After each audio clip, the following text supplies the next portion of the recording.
Alright, what's up? I'm T. What's up? I'm Tyler. What's up, man? I'm Will.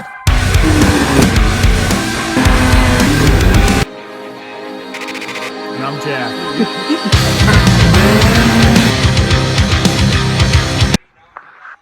What's up, guys? Jack from Dirt Floor Garage here. Went out for a ride a couple weeks ago and threw a temp light. Had no idea why. Looked back, my cooler wasn't even steaming. So figured something was wrong. Buddy of mine that I was riding with, Will, actually said that I blew a head gasket, but I denied it because I didn't want to believe it. But yeah, I checked my coolant bottle. Zero coolant in it. And it was wet around the bottle. And whenever you blow a head gasket, it pressurizes the whole coolant system, so it'll actually spray it out of the coolant bottle. But I was hoping that maybe my bottle was just cracked. Then I checked my spark plugs. The electrode was white, which means one of two things: either you're lean or you're burning coolant. And considering the fact that I have no coolant left, I'm assuming that I was burning coolant the whole time. So, fortunately, I caught it before it overheated completely and melted down. It still actually runs good and sounds good. I would start to put the cans off. But yeah, runs good, sounds good still. No knocking, nothing like that. But I just got a gasket kit from Vertex there off of eBay. It was probably like $40, $45. Vertex is definitely a good brand to go to for that.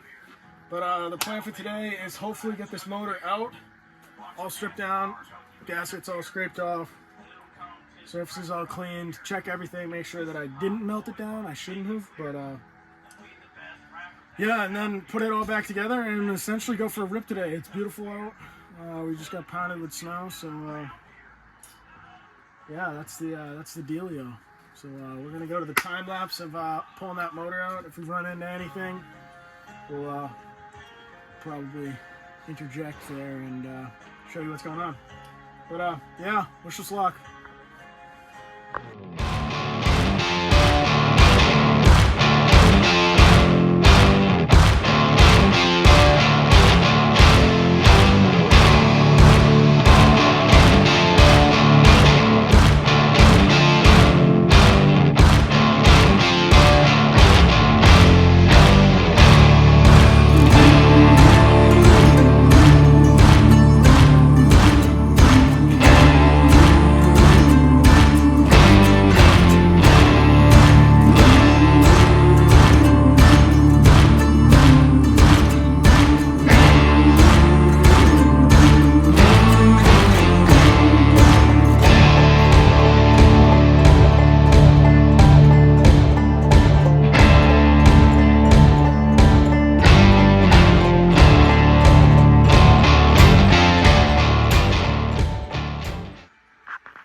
Alright, so after some thinking and some revealing, I think I'm going to keep the motor in. The only thing that's really can get replaced by pulling the motor is the base gasket. But even then, I'm not really too worried about the base gasket letting go. Who knows? I have another one, worst case scenario. But the motor's only got like 3,000 miles on it. I think what happened is the head gaskets, just from sitting, them being rubber, cracked. But both of them, there was signs of blow-by on the cylinders. These are nice and not round anymore. But yeah, they had signs of blow-by. And then the exhaust valves had a lot of signs. This nice gooey wetness, because I don't know if you guys knew, but antifreeze is not flammable. Kind of weird. I figured you'd put something flammable as a coolant, but I don't know. Weird how that works. But anyways, we're gonna tear apart these exhaust valves, clean them up, scrape them down, wipe them down. They actually look really good compared to when we rebuilt Will's sled. His had a lot of carbon buildup, but there not being that much carbon buildup really does stay true to that. This sled does not have that many miles on it. I also looked at the cylinders and the pistons. There's no piston rock, which is really good. And then the cylinders are spotless.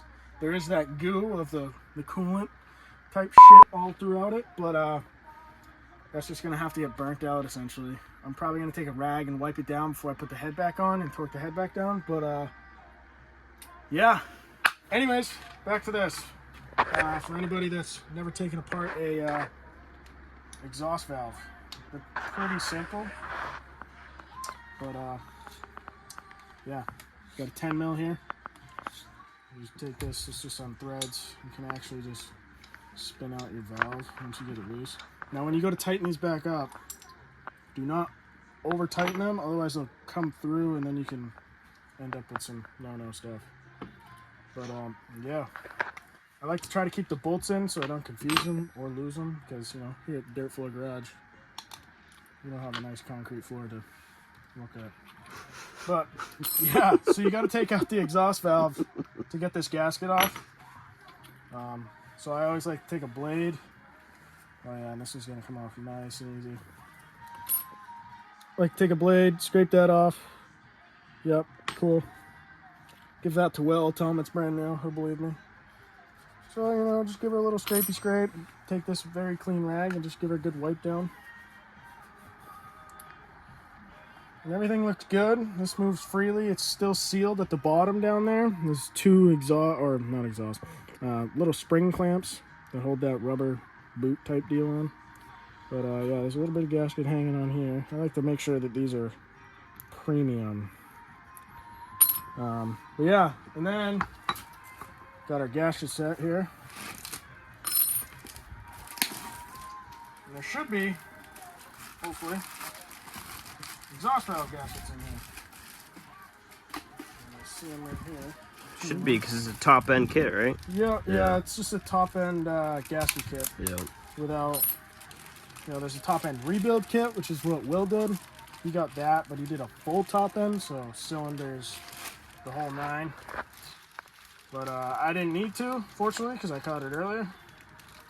But you know, it comes with everything. Some O-rings for some other stuff. Exhaust gaskets. I probably won't put exhaust gaskets in because I just put brand new ones in, because it was leaking out there a little bit with the old ones. I don't know why I still have these with the old ones, but put new ones in and it seemed to run a little bit better, but still was obviously burning coolant. Now, they say that you're supposed to do the letters up or the letters down. Does it really matter? Not really. No, don't. But yeah, you just want to line this thing up, and then actually we'll give this a good little clean in here. Try to get some of that gunk.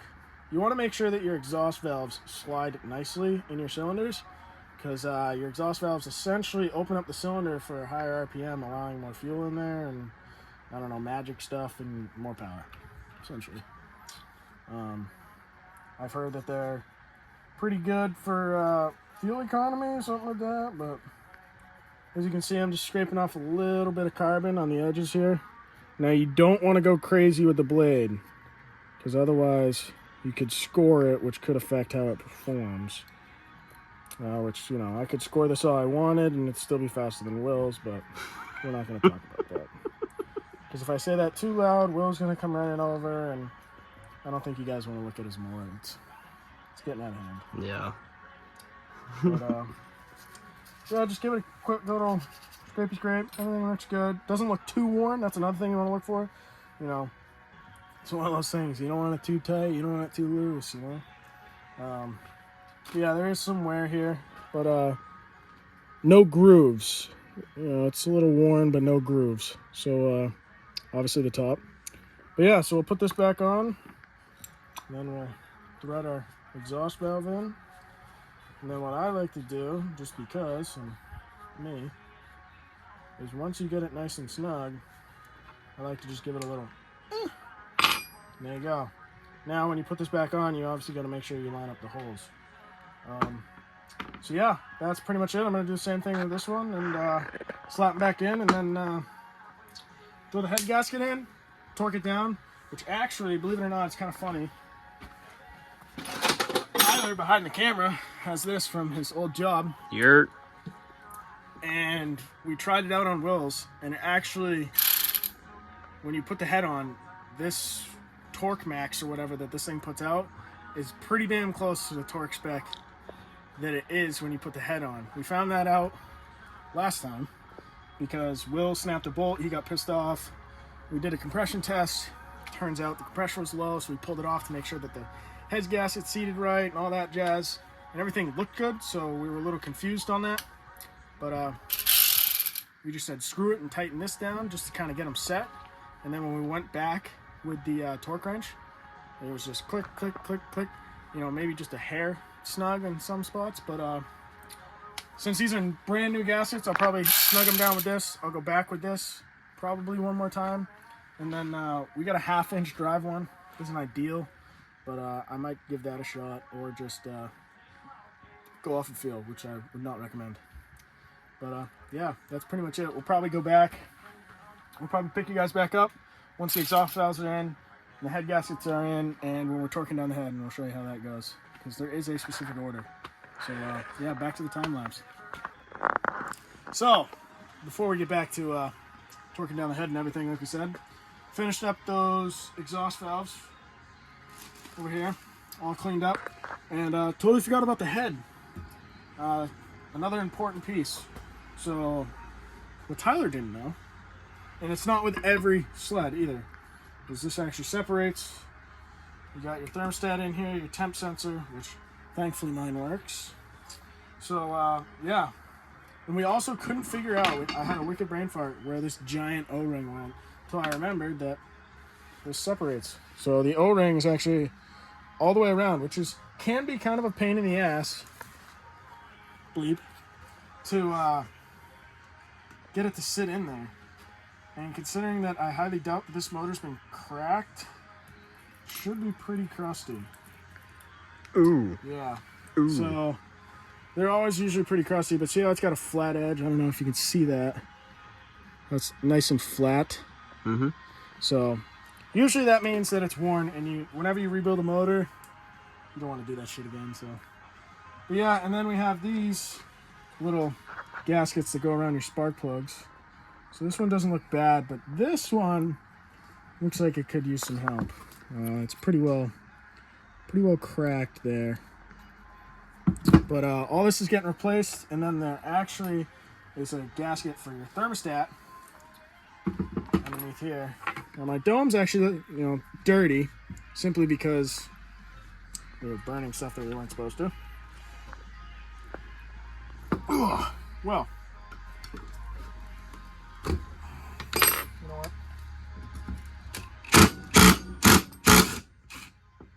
And that broke. So sounds like we're gonna be breaking out the welder here.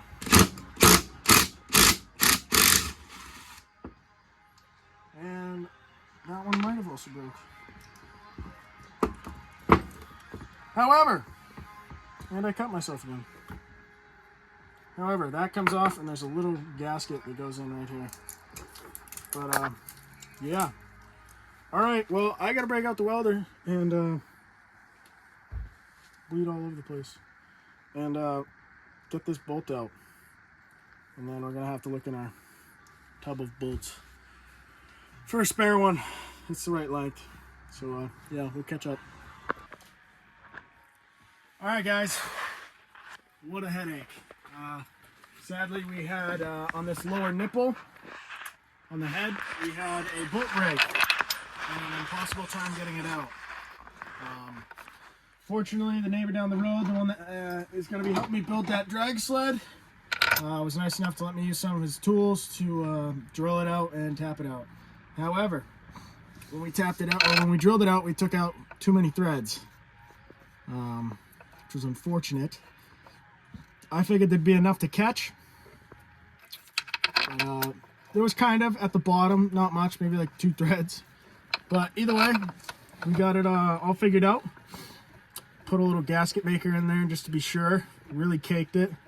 Made sure not to get any in the thermostat itself, because that would be a no-go.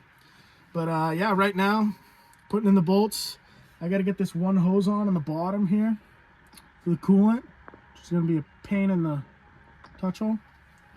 And then after that, we're gonna put the carbs back in, put the pipe back on, take a beer break, let the gasket maker dry, fill it with coolant, And I guess we'll Check take for it for a leaks rip. after that. Yeah. Start it up. It's probably going to burp and drink a lot of coolant at first, but check for some leaks, yeah, and then take it for a rip. See what happens. But, yeah, that's pretty much it for right now. I'm just putting in the little stuff right now, but I'll pick you guys up when we torque down the head, and we'll show you the sequence for that and whatnot. All right, we're back. So I got that annoying hose on right where we had the little hiccup with the bolt. The bolt is still in there, which is good. That hose is luckily snug enough on this backside. It's luckily snug enough that the hose actually should help somewhat. But yeah, so first thing I'm gonna do is grab my torque wrench. You're gonna want to make it a 3/8 typically. This one actually is already set to 21, which is, you can tell we used it last. But yeah, 21 foot-pounds for this sled specifically. They vary, but they're around the same. I want to say phasers are like 18 or 20 or something like that. But I haven't seen anything over 22. I want to say my Polaris might have been 22. But typically what I like to do, take the old mini Ugga Dugga, and we're just going to go in order. So you start out, if you can see, start out with this one. We're just snugging it up. Ain't gonna kill it. And then we go here. And then we go here for 3.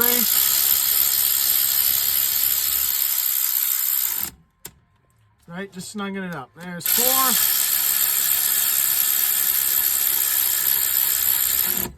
And then we're gonna come over here for 5. It's pretty simple. There's 5. And now 6 is kind of a pain in the bunghole. Cross thread. Or it's dying. Cross threading. You think so? Yeah.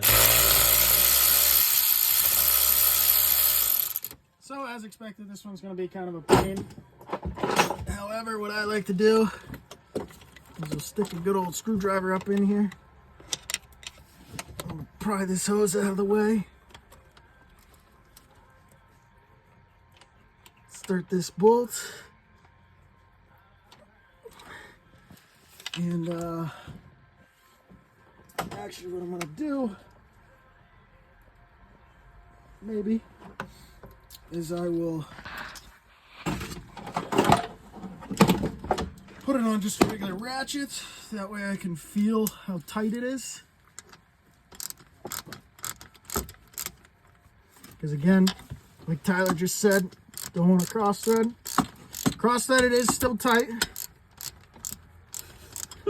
Cross thread's better than no thread. In this situation, I don't really feel like chasing threads or correcting threads or any of that. Looks like right there's the best bit. This is probably the worst bolt to deal with out of all of them. Simply because, for whatever reason, Skidoo decided to put a coolant hose right there. And I don't know about you guys, but I hate dealing with coolant hoses. They suck. So we got it going good. See if we can get in here. Loose, yeah. Going the wrong way. And of course, with these revs, there's plenty of room to work on the motor. Plenty. Could have a party under here.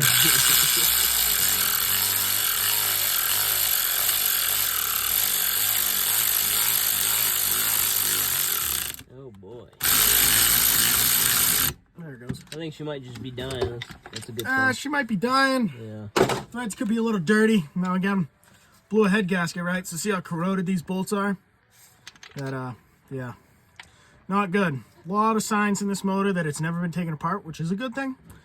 However, a lot of corrosion in some spots that there shouldn't be, like threads. But, yep, so here we go with, whatever number we were on. 1, 2, 3, 4, 5, 6, 7. Here's 8.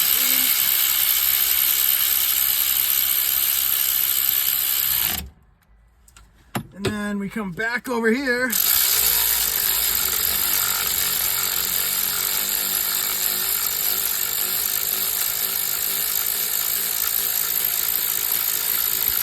Actually, I think you're right. It is dying. Yep. Yeah. Well, hopefully. Yeah.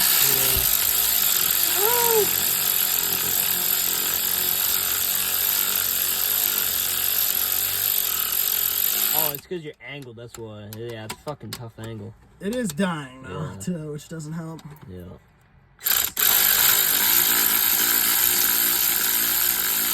It's all about the angle of the dangle, right? Yep, the angle of the dangle.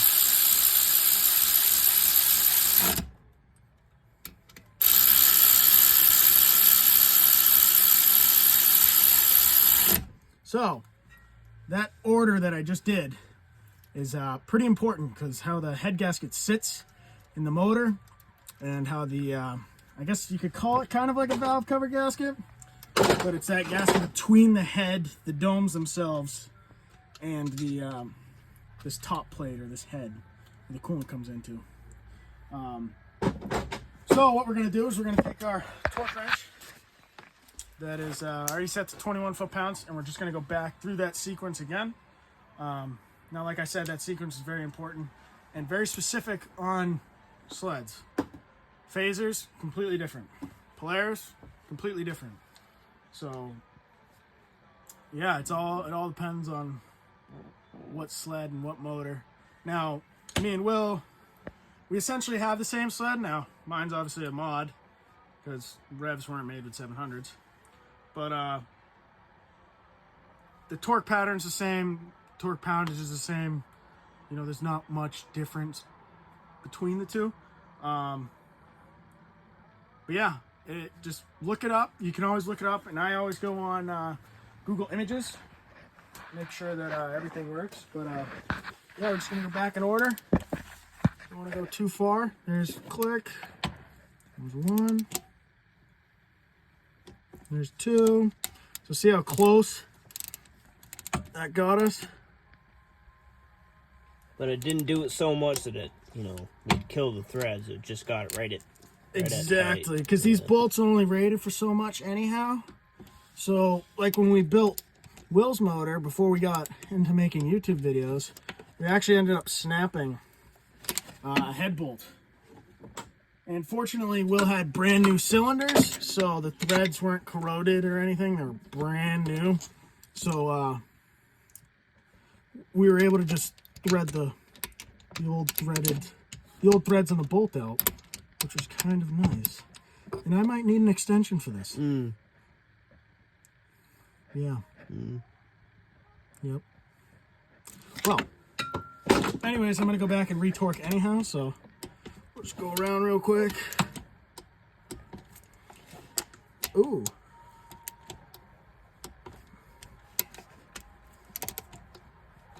Now, on Will's sled, there's what's called a knock sensor, because this motor came out of an older chassis, and all a knock sensor does is it detects rod knock and will put the sled into limp mode, or sometimes even shut the sled off, preventing any further damage. Now, since this is an older sled, like I had stated, I don't have a knock sensor, but typically the knock sensor will be right on one of your head bolts, and it detects the knock. There's a certain level of knock. However, those can be a real pain in the butt because from what I've experienced and from what I've heard from others is that they don't last. And if you were to jump this thing over a snowbank or ride like Will does, you are more than likely to have the knock sensor go off and put your sled into limp mode. I don't know if you can unplug it. I had a 2008. I would not recommend owning a 2008, but anyways, I'm gonna go over this torque sequence one more time, slap the carbs on, put everything together, and we'll catch up to you once all that shit is done.